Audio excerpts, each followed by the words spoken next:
Bharat Israel से नफरत, border पर पाकिस्तान की जंगी कसरत। कुरान क्या कहता है कि अपने घोड़ों पे जीने कस के रखो, अपनी तैयारी जहाद के लिए करके रखो।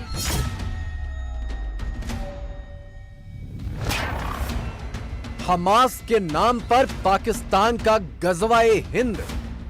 गजवाए हिंद करने के लिए कैसे, मतलब डूइंग व्हाट, जो कि पहले नहीं ट्राई हो चुका। 4 जंगे आप इंडिया के साथ कर चुके हैं ना। आज अगर फलस्तीन के लिए हम उठेंगे तो इंशाअल्लाह फलस्तीन और कश्मीर की आजादी का दिन एक हो जाएगा।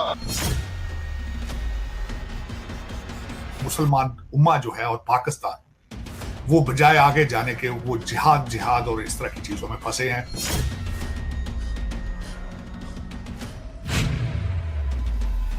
ये है पाकिस्तान की वो घिनौनी असलियत जिसे गजवाए हिंद बताकर 25 करोड़ पाकिस्तानियों का ब्रेन वॉश कर दिया गया है। गुरुवार रात को इंटरनेशनल बॉर्डर के आरएसपुरा में पाकिस्तान ने गरीब ग्रामीणों के घरों पर ऐसे सैकड़ों मोर्टार शेल बरसा डाले।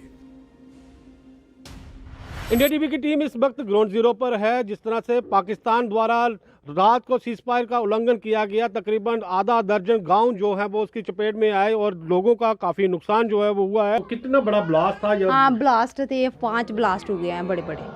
हाँ, तो हमारा नुकसान भी बड़ा ज्यादा हुआ है और हम चाहते हैं कि हमारे इधर कोई मोर्चा बने सेफ्टी के लिए। हमारे छोटे छोटे बच्चे हैं, जब तक फायरिंग होगी हम उधर लेके जाएंगे, हम खुद भी मर जाएंगे। कितना बड़ा ब्लास्ट था जब आप घर में थे? बहुत जोर। डर लगा? यस। तो घर में और कौन कौन था? सारे थे घर पे। घर में थे। हमास आतंकियों के सबसे बड़े हमदर्द पाकिस्तान ने गुरुवार रात को भारत की ओर गोलियों और मोर्टार की बौछार यूं ही नहीं की।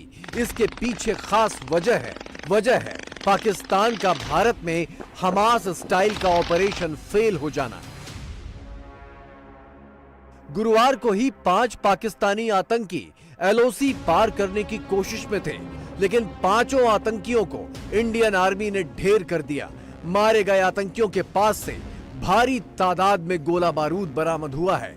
आतंकियों के मारे जाने के कुछ घंटों के अंदर ही पाकिस्तान ने अपनी तोपों के मुंह खोल दिए। इस ऑपरेशन में हमें 5 AK सीरीज राइफल, पिस्टल, भारी मात्रा में गोला बारूद बरामद हुआ, जिससे यह पता चलता है कि यह टेररिस्ट बहुत ही अच्छी ट्रेनिंग हासिल किए हुए थे। इस ऑपरेशन में हमारे सैनिकों ने अपनी अच्छी ट्रेनिंग और लड़ाई की तैयारी का उदाहरण दिया, जिसके कारण हमारे किसी भी सैनिक का कोई नुकसान नहीं हुआ। हमास इजराइल जंग की शुरुआत से ही पाकिस्तान में एटमी हिस्टीरिया चल रहा है। यहूदियों और हिंदुओं के लिए पाकिस्तानियों की नफरत जग जाहिर है। भारत इजराइल के समर्थन में आया तो पाकिस्तान और तिलमिला गया।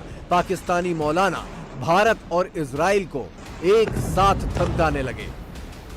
वो हमारे रसूलुल्लाह का वो एहतराम नहीं करते, कुरान को जलाते हैं, तो हम क्यों उनसे एहतराम की तवक्को रखें? कुरान सोजी करने वाले, रसूलुल्लाह की बेहुरमती करने वाले, ये सारे आज इस मुजरिम के पीछे हैं। और सबसे बड़ा मुजरिम मोदी, जो कश्मीर हड़प करके इसके साथ खड़ा हुआ है। आज अगर फलस्तीन के लिए हम उठेंगे तो इंशाअल्लाह फलस्तीन और कश्मीर की आजादी का दिन एक हो जाएगा। मुस्लिमीन इकट्ठे हो और इकट्ठे होकर मजबूर करें इनको कि इस मुजरिम के साथियों को, ये शैतान अपनी शैतानत से दस्तबरदार हो जाए। इस वक्त हमारा काम इसराइल को सजा देना है। इस वक्त हमास की मदद करने, उनको असलाह पहुंचाना है। हमास इसराइल के लिए भी खतरा है, अमेरिका के लिए भी खतरा है और अरब शहजादों और हुकूमतों के लिए भी खतरा है। जो इसराइल दोस्ती में लगे हुए थे, 7-8 ममालिक, वो सब इस हमास के दुश्मन बन गए हैं। वो चाहते हैं हमास को खत्म करो और उसकी बाकायदा मदद कर रहे हैं।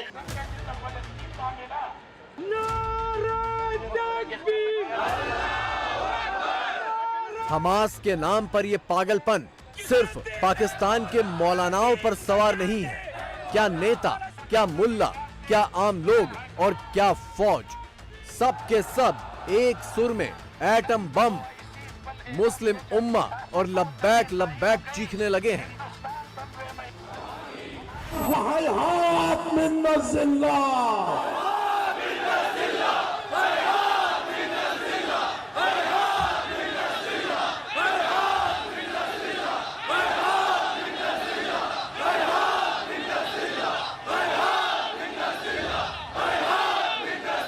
ये हमेशा हिंदू बनिए को भी शिकस्त होगी और इसराइल को भी शिकस्त होगी इंशाअल्लाह ताला इंशाअल्लाह। अगर हमास सारी दुनिया को बता सकती है तो मोदी को समझ आ गई है दूसरा नंबर कश्मीर का है। मैं किस दिन गाजा के अंदर जाकर आया 2011 के अंदर, वहाँ पर कहा गया कि ये पाकिस्तान का एटम बम आया है, ये पाकिस्तान का एटम बम है। पाकिस्तान के पास जो एटम बम है ये पाकिस्तान का नहीं है, ये उम्मत मुसलमान का है। अगर इस्लामी दुनिया के ममालिक इजाजत दे तो हमारा नौजवान वहाँ मोर्चे में आपके साना बरसाना लड़ने के लिए भी तैयार।